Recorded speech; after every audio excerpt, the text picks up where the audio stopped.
min mi buan thina he ka sing nun hi cha vin rum thin ma se ke ma chung ril Krista chu ka tan wan na ta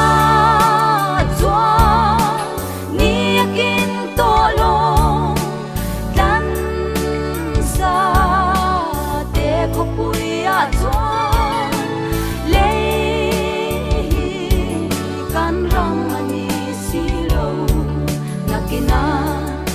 mun moi chu kalahan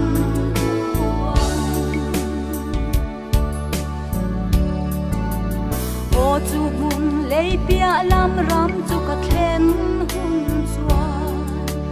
van mangai dai to lovin tlan tu atang ne ma lom na fam kim le lim na je par tin ne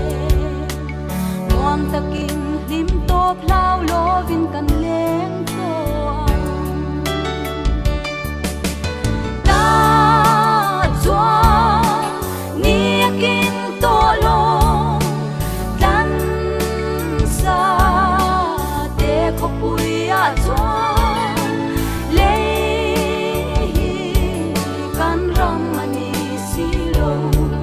nakina chu mun moi chu kalahan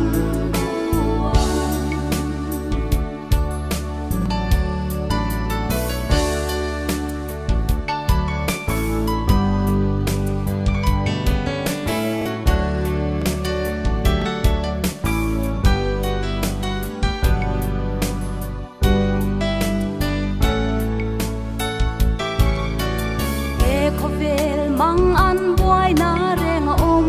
to lo nam ze tin roal tin tenen kan len na mun tur chu ke sa ruak mai le trom kai lo ber po hi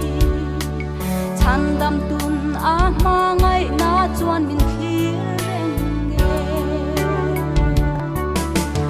ta chua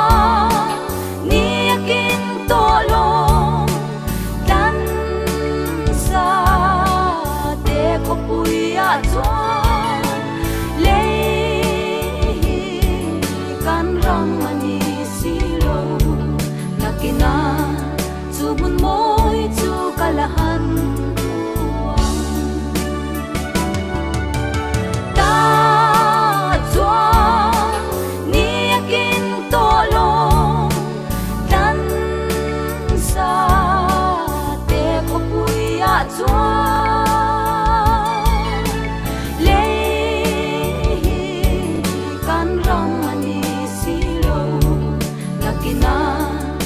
mun mo